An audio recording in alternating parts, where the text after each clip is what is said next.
Okay, morning guys.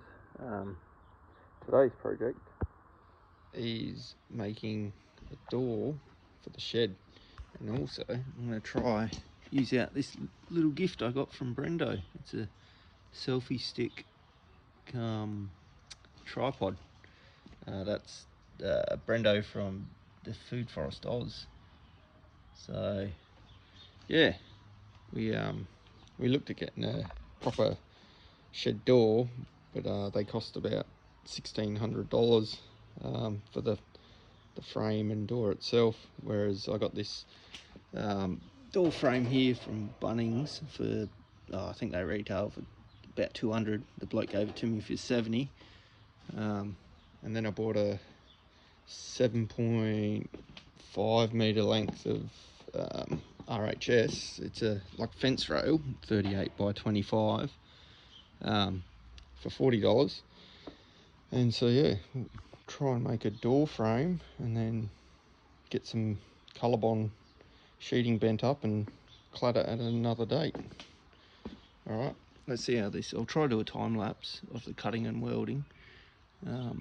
Yeah, hopefully it doesn't end up too long. Righto.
Right,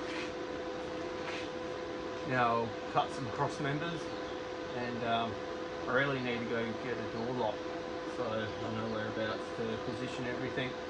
So I reckon that'll probably do for today as a bit of a trial run for a time lapse. Righto, catches.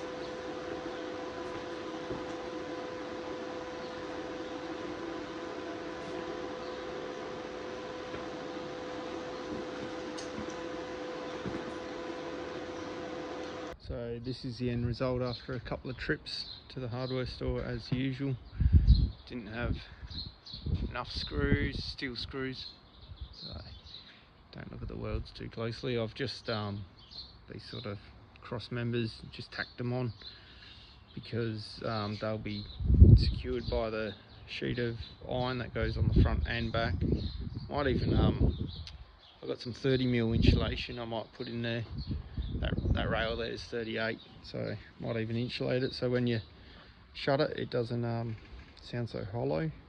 Just got it jammed under the roller door at the minute. So yeah, it's a bit tricky sorting this lock out. It's meant for a timber door, so there's a few sort of imperfections. That plate there would normally sort of get chiseled and countersunk into the timber frame of the door. Couldn't be bothered trying to work something out for that steel frame, but yeah, it all works pretty well. Locks and everything. So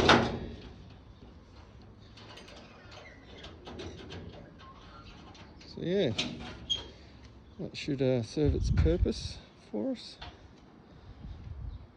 Righto, we'll catch you later.